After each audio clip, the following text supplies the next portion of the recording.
प्रभु तेरी वाणी जीवन की रोटी, नैनों की ज्योति अंधेरा मिटाती।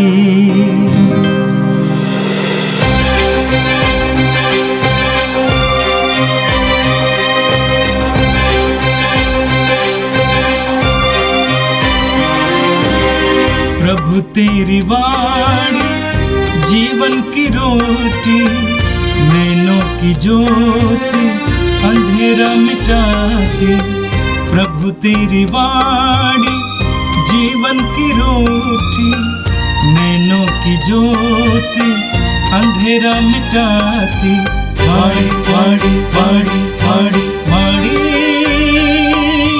पवित्र है, शाश्वत है, जीवन का मन्ना है। 2 जनवरी सोमवार।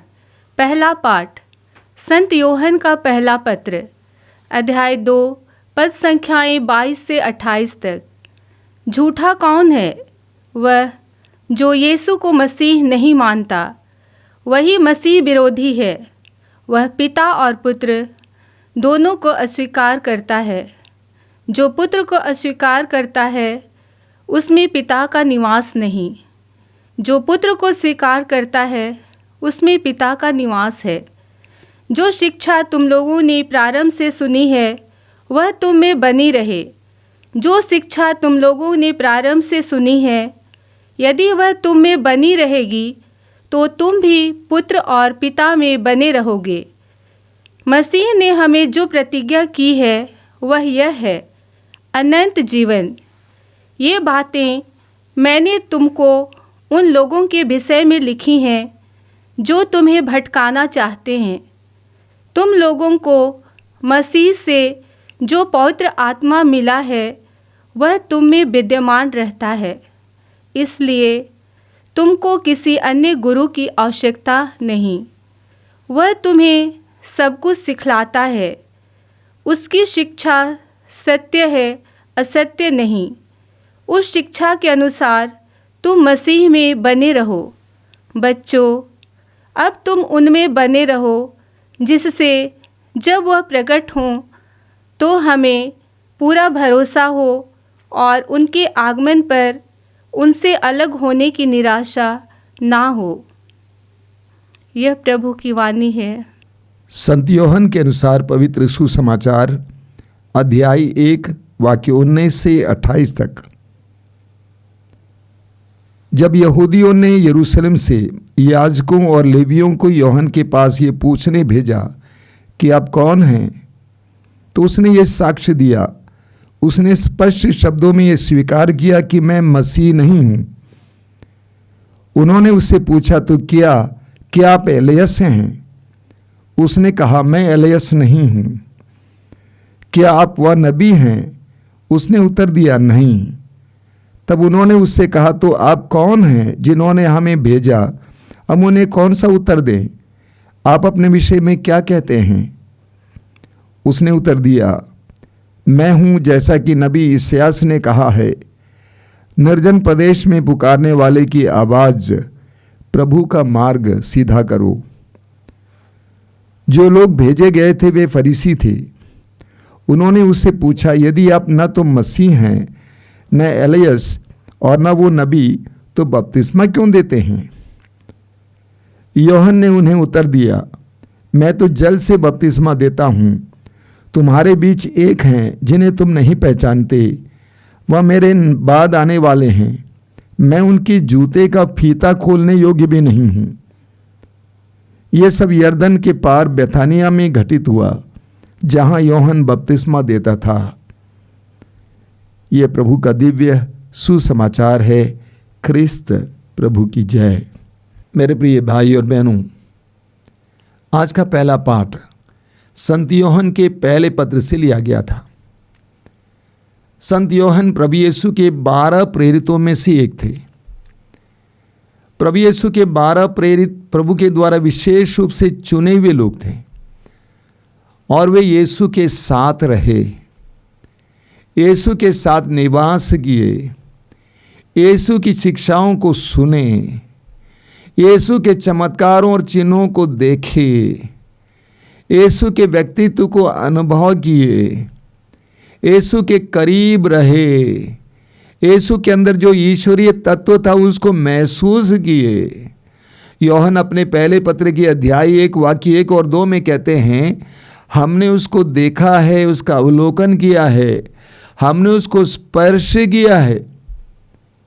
यूहन्ना के सुसमाचार की अध्याय 1 उसके वाक्य 14 में यूहन्ना कहते हैं, हमने उसकी महिमा देखी है, पिता के एकलौते की महिमा, वह अनुग्रह तथा सत्य से परिपूर्ण था।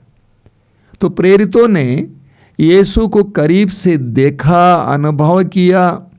उसके बाद प्रेरितों ने सुसमाचार लिखा या वचन सुनाया। कई लोगों ने तिरस्कार किया, कई लोगों ने स्वीकार भी किया। आज के पहले पाठ में आपने सुना यूहन्ना क्या कहते हैं। यूहन्ना कहते हैं, झूठा कौन है? वह जो ईसा को मसीह नहीं मानता। झूठा कौन है? वह जो ईसा को मसीह नहीं मानता। वही मसीह विरोधी है। वह पिता और पुत्र दोनों को अस्वीकार करता है। जो पुत्र को अस्वीकार करता है उसमें पिता का निवास नहीं, जो पुत्र को स्वीकार करता है उसमें पिता का निवास है। प्रभु यीशु ने स्वयं कहा यूहन्ना के सुसमाचार के अध्याय 14 वाक्य 9 में, जिसने मुझको देखा है उसने पिता को देखा है। जिसने मुझको देखा है उसने पिता को देखा है। जो यीशु का तिरस्कार करता है वो पिता का तिरस्कार करता है, लेकिन जो यीशु को स्वीकार करता है, उस पर विश्वास करता है, उसके अंदर पिता का निवास आ जाता है। आगे यूहन्ना कहते हैं अपने शिष्यों से, इन शिक्षाओं से भटकाने वाले बहुत सारे लोग आएंगे, तुम स्थिर बने रहना। तुम्हें जो शिक्षा मिली है उस शिक्षा में स्थिर बने रहना। दूसरी बात जो अपने शिष्यों को बताते हैं वो बात यह है कि जो पवित्र आत्मा तुम्हें दिया गया है, वचन में स्पष्ट शब्दों में वे कहते हैं कि तुम लोगों को मसीह से जो पवित्र आत्मा मिला है वह तुम में विद्यमान रहता है, इसलिए तुमको किसी अन्य गुरु की आवश्यकता नहीं। यूहन्ना कहते हैं कि पवित्र आत्मा तुम्हें जो दिया गया है उस पवित्र आत्मा के निवास को बनाए रखना, उस पवित्र आत्मा के अभिषेक को बनाए रखना, उस पवित्र आत्मा को सुनना। वो तुम्हें सब कुछ समझाएगा, तुम्हें अन्य गुरु की आवश्यकता नहीं होगी। जो पवित्र आत्मा तुम्हारे अंदर निवास करता है, अगर तुम उस निवास को महसूस करोगे, स्वीकार करोगे, अंगीकार करोगे, वो पवित्र आत्मा तुम्हें सब कुछ समझा देगा। यूहन्ना के सुसमाचार के अध्याय 14 वाक्य 26 में प्रभु यीशु स्वयं कहते हैं कि वो पवित्र आत्मा तुम्हें सब कुछ समझा देगा। वो पवित्र आत्मा तुम्हें सब कुछ समझा देगा। यूहन्ना के सुसमाचार के अध्याय 16 उसके वाक्य 13 में प्रभु कहते हैं वो पवित्र आत्मा तुम्हें पूर्ण सत्य की ओर ले जाएगा। यूहन्ना अपने शिष्यों को बताते हैं कि जो पवित्र आत्मा का अभिषेक आपको मिला है उस अभिषेक को बनाए रखो। अगर उस अभिषेक को तुम बनाए रखोगे वो पवित्र आत्मा तुम्हें सब कुछ समझाएगा। जरा सोचिए, पेतरुस मछुआ था। पेतरुस एक साधारण मछुआ था, लेकिन पेतरुस के पत्रों को उठा के पढ़िए, किसने पेतरुस को यह सब समझाया? पवित्र आत्मा ने समझाया। पवित्र आत्मा ये पेतरुस का गुरु बना। पौलुस बाद में एक शिष्यों की संगति में आया। किसने पौलुस को सब कुछ समझा दिया? पवित्र आत्मा ने समझा दिया। तो यूहन्ना कहते हैं पवित्र आत्मा को जो निवास तुम्हारे अंदर है उसको बनाए रखो। पवित्र आत्मा को जो अभिषेक तुम्हारे अंदर है उसे बनाए रखो। पवित्र आत्मा को सुनो, दूसरों को नहीं सुनना। भटकाने वाली शिक्षाओं के पीछे नहीं जाना। जो शिक्षा तुम्हें प्राप्त हुई है उसमें अटल बने रहना।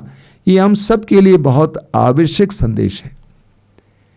मैंने देखा बहुत सारे विश्वासी और मसीही लोग भटक जाते हैं, यहाँ वहाँ भटक जाते हैं, इस व्यक्ति के पास जाते हैं, उस व्यक्ति के पास जाते हैं, गलत गलत शिक्षाओं में पड़ जाते हैं। पवित्र वचन से अलग कोई भी शिक्षा आपको ग्रहण नहीं करनी चाहिए। पवित्र वचन से जुड़ी हुई शिक्षा को स्वीकार करना, कलीसिया की शिक्षाओं के अनुसार अपने विश्वास को बनाए रखना हमारी जिम्मेदारी है, हमारे लिए अच्छा है। और आज का सुसमाचार यूहन्ना के सुसमाचार के अध्याय 1 से लिया गया था। हमने देखा, हमने सुना कि यूहन्ना बपतिस्ता प्रभु यीशु के बारे में साक्ष्य देते हैं। वचन में आपने सुना, जब यहूदियों ने यरूशलेम से याजकों और लेवियों को यूहन्ना के पास ये पूछने भेजा कि आप कौन हैं, तो उसने ये साक्ष्य दिया, उसने स्पष्ट शब्दों में ये स्वीकार किया कि मैं मसीह नहीं हूँ। उन्होंने उससे पूछा, तो क्या आप एलियस हैं? उसने कहा, मैं एलियस नहीं हूँ। क्या आप वह नबी हैं? उसने उत्तर दिया, नहीं।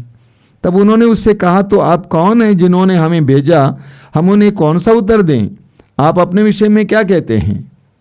उसने उत्तर दिया, मैं हूँ जैसा कि नबी इस्यास ने कहा है, निर्जन प्रदेश में पुकारने वाले की आवाज, प्रभु का मार्ग सीधा करो। यूहन्ना बपतिस्ता के पास बड़ी भीड़ आती थी, हर वर्ग के लोग आते थे, बड़ी संख्या में लोग आते थे और यूहन्ना बपतिस्ता के वचनों को सुनते थे और अपने पश्चाताप को प्रकट करने के लिए यूहन्ना बपतिस्ता से बपतिस्मा ग्रहण करते थे। बहुत बड़ा दृश्य बना था, सबको पता चलता था, बड़ी संख्या में लोग यूहन्ना के पास आते थे। इसलिए यहूदियों ने कुछ पुरोहितों और लेवियों को उसके पास भेजा, ये पूछने के लिए कि आप कौन हैं। आपने सुना अभी, यूहन्ना बपतिस्ता ने कहा, मैं मसीह नहीं हूं, मैं एलियस नहीं हूं, मैं नबी नहीं हूं। इतने सारे लोग उनके पास आ रहे थे, वे प्रसिद्ध हो गए थे, उनके अधिकार को लोग मान रहे थे। यहां तक हम जानते हैं कि राजा हेरोद भी उनको बहुत सम्मानित करते थे। इसके बावजूद यूहन्ना बपतिस्ता अपने को कुछ नहीं समझते हैं। नम्रता को देखिए, वो कहते हैं कि इस्यास नबी के ग्रंथ में जैसा कि लिखा हुआ है, मैं पुकारने वाले की आवाज हूं। ये भी नहीं कहते हैं कि मैं पुकारने वाला हूं, बल्कि मैं पुकारने वाले की आवाज मात्र हूं। यूहन्ना बपतिस्ता की नम्रता देखिए। हमें यूहन्ना बपतिस्ता से सीखने की जरूरत है। हमें यूहन्ना बपतिस्ता से सीखने की जरूरत है। लोगों से सम्मान प्राप्त होने के बावजूद यूहन्ना बपतिस्ता ने अपने आप को प्रोजेक्ट नहीं किया, अपने आप को आगे नहीं रखा, बल्कि अपने आप को पीछे रखा और यीशु को आगे रखा। आपने सुना, यूहन्ना बपतिस्ता ने उन लोगों से कहा, मैं जल से बपतिस्मा देता हूं, लेकिन एक महान व्यक्ति आप लोगों के बीच में है, उसके जूते का फीता खोलने के लिए भी मैं योग्य नहीं हूं। लूकस के सुसमाचार के अध्याय 7 उसके वाक्य 28 में हम पढ़ते हैं कि प्रभु यीशु कहते हैं कि मनुष्यों में जन्मे हुए लोगों में सबसे महान व्यक्ति यूहन्ना बपतिस्ता है, सबसे महान नबी यूहन्ना बपतिस्ता है। इसके बावजूद यूहन्ना बपतिस्ता अपने आप को छोटा बनाते हैं और कहते हैं कि मैं पुकारने वाले की आवाज मात्र हूं। जो मेरे पीछे आने वाले हैं, उनके जूते का फीता खोलने के लिए भी मैं योग्य नहीं हूं। यूहन्ना ने अपने आप को कितना छोटा बनाया और यूहन्ना अपनी पहचान को बनाए रखा। यूहन्ना जानते थे कि मेरी क्या भूमिका है। हमारे लिए यूहन्ना बपतिस्ता एक बहुत बड़ा उदाहरण और आदर्श है, विशेष करके प्रभु के कार्य करने वाले सेवक सेविकाओं के लिए एक बहुत सुंदर आदर्श है। हमारा काम सिर्फ यीशु के लिए मार्ग तैयार करना है। हमारा काम सिर्फ ईश्वर की आवाज बनना है। हमें लोगों की भीड़ देखकर लोगों को अपनी ओर आकृष्ट नहीं करना चाहिए। हमें स्पष्ट शब्दों में कहना चाहिए कि हम मुक्तिदाता नहीं हैं, मुक्तिदाता यीशु मसीह हैं। लूकस के सुसमाचार के अध्याय 18 उसके वाक्य 14 में हम पढ़ेंगे, प्रभु यीशु कहते हैं जो अपने आप को बड़ा मानता है वो छोटा बनाया जाएगा, और जो अपने आप को छोटा मानता है वो बड़ा बनाया जाएगा। यूहन्ना बपतिस्ता ने अपने आप को छोटा समझा, अपनी भूमिका को समझा, यीशु के लिए साक्ष्य दिया, यीशु का साक्षी बना। हम में से हर एक व्यक्ति प्रभु के साक्षी बनने के लिए बुलाए गए हैं। यीशु को सामने लाइए, यीशु को आगे रखिए।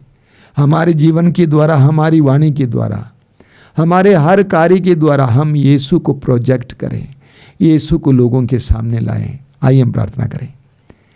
प्रभु यीशु धन्यवाद देते हैं आज के सुंदर दिन के लिए, जीवन के वरदान के लिए धन्यवाद देते हुए, इस नए वर्ष के लिए धन्यवाद देते हुए हम प्रार्थना करते हैं कि हमें भी तेरे साक्षी बना। हम जहाँ रहते हैं, जहाँ कार्य करते हैं, उन सारे स्थानों में तेरे साक्षी बना।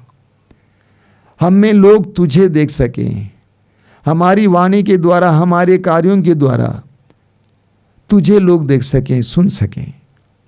प्रभु यीशु इन वचनों को सुनने वाले मेरे भाई बहनों को आशीर्वाद देना। वे जहाँ कहीं भी जाएं, आज का दिन उनके लिए आशीष का दिन बने, अनुग्रह का दिन बने। हमारी प्रार्थना को ग्रहण कर, आमीन।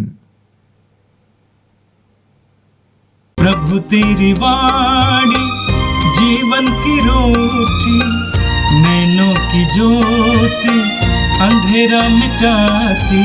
वाणी वाणी वाणी वाणी वाणी पवित्र है, शाश्वत है, जीवन का